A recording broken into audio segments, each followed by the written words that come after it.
कोल्हापूरला रणरागिणी तारा राणींचा वारसा लाभलाय। हाच वारसा जपत अनेक महिला वेगवेगळ्या क्षेत्रात आपलं कर्तृत्व गाजवतायत। यापैकीच एक असलेल्या रेखा दुधाणे यांची कहाणी सर्वच क्षेत्रात संघर्ष करणाऱ्या महिलांसाठी प्रेरणादायी आहे। कोण आहेत रेखा दुधाणे आणि त्या काय करतात जाणून घेऊयात एस न्यूजच्या या विशेष वृत्तातून।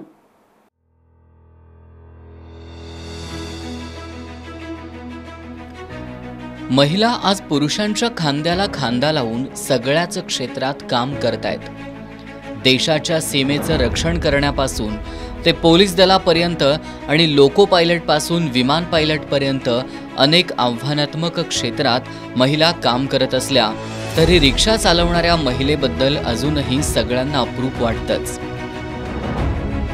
त्यामुळे कोल्हापूरच्या रेखा दुधाणे यांचा हाऊस म्हणून पतीकडे रिक्षा शिकण्यासाठी केलेला हट्ट ते कोल्हापुरातील पहिल्या परवाना प्राप्त महिला रिक्षा चालक हा रेखा दुधाणे यांचा प्रवास निश्चितच प्रेरणादायी आहे। हा व्यवसाय मी स्टँड पासून चालू केला। स्टँडवर मुंबईचे दोघे जोडपे आले होते। ते पहिल्यांदाच माझ्या रिक्षात बसली। रिक्षात बसल्यानंतर त्यांना कळलं की मी एक लेडीज आहे। त्यानंतर त्यांनी ए बाई सरळ सोडशील ना देवळात नेऊन, तर मामा बसा तरी आधी मग सोडते मी, बघा मग मला पैसे द्या असं मी म्हटले। त्यानंतर मी त्यांना मंदिरात सोडले तर त्यांना मला 151 रुपये बक्षीस दिले। ते माझ्या अजून पर्समध्ये आहे।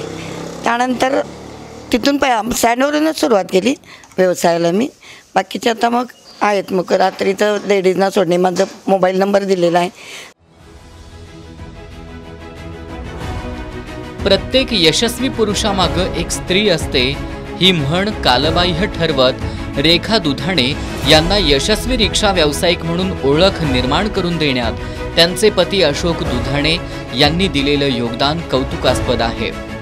राजारामपुरी ते शिवाजी पुतळा गंगावेश या मार्गावर गेली 20 वर्ष त्या वडाप रिक्षा चालवतात। याशिवाय त्या बाळूमामा गडहिंग्लज पर्यंत सुद्धा प्रवाशांना घेऊन जातात। रिक्षा चालवण्याच्या आवडीला व्यवसायाची जोड देणाऱ्या रेखा यांनी विडॉल ऑइल आयोजित रिव्हर्स गिअर स्लो रिक्षा चालवण्याच्या स्पर्धेत प्रथम क्रमांक पटकावत या क्षेत्रात आपली नवी ओळख निर्माण केली आणि महिला रिक्षा चालक म्हणून त्यांचा सुसाट प्रवास सुरू झाला।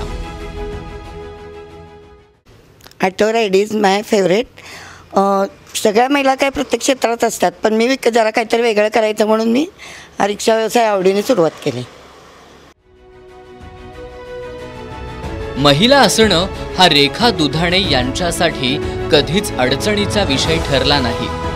त्यामुळे त्या एकट्या रात्री अपरात्री प्रवाशांना सुरक्षित ठिकाणी पोहोचवण्यासाठी सज्ज असतात। त्यामुळे रात्रीच्या वेळेत प्रवास करणाऱ्या महिलांसाठी रेखा दुधाणे या मोठा आधार ठरतात। सुरुवातीला नर्स म्हणून नोकरी आणि पुढे रिक्षा व्यवसाय करत रेखा दुधाणे यांनी आपल्या दोन्ही मुलांना शिक्षणासाठी नेहमीच प्रोत्साहन दिलं। लहानपणापासूनच काहीतरी वेगळं घरात बघायला मिळत होतं, कारण माझी आई एक स्वतः रिक्षा चालक होती। एक चांगला अनुभव होता। काहीतरी जगा वेगळं करते याचं एक काहीतरी समाजासाठी एक वेगळं काहीतरी करते त्यासाठी एक भरपूर अभिमान होत होता आणि एक इतर महिलांपेक्षा वेगळं काहीतरी स्वतःचा ठसा उमटवते या समाजात, त्यासाठी भरपूर प्राऊड फील होतं तिच्या बाबतीत। रिक्षा व्यवसायात जम बसल्यानंतर रेखा दुधाणे यांनी आपल्याप्रमाणेच इतरही तरुणी आणि महिलांनी या व्यवसायात यावं यासाठी त्या रिक्षा चालवण्याचं प्रशिक्षण सुद्धा देत आहेत। झी मराठी वाहिनीवरील जीव माझा गुंतला या मालिकेत रिक्षावालीची भूमिका साकारणाऱ्या योगिता चव्हाणला रेखा दुधाणे यांनीच रिक्षा चालवण्याचं प्रशिक्षण दिलंय। कोल्हापुरात बोटावर मोजणे इतपत असणाऱ्या महिला रिक्षा चालकांमध्ये अगदी कराडपर्यंतची भाडी करणाऱ्या रेखा दुधाणे या एकमेव रिक्षा चालक आहेत। मुलं कमावती झाली तरीही आराम करण्याचा विचारही न करता रेखा दुधाणे आज सुद्धा मोठ्या हिरिरीनं रिक्षा व्यवसाय करतायत। पुरुषांची मक्तेदारी असणाऱ्या रिक्षा व्यवसायात भक्कमपणे उभ्या राहिलेल्या रेखा दुधाणे या व्यवसायात येऊ पाहणाऱ्या महिलांबरोबरच अन्य क्षेत्रातील महिलांसाठी सुद्धा प्रेरणास्त्रोत आहे। तर अशा या महिला रिक्षा चालक रेखा दुधाणे मिश्किल, आत्मविश्वासू आणि जिद्दी कोल्हापुरातील सगळ्या महिला वर्गासाठी आदर्श ठरणारं एक महिला नेतृत्व। कॅमेरामॅन केदारसोबत मी गौतमी शिकलगार, एस न्यूज।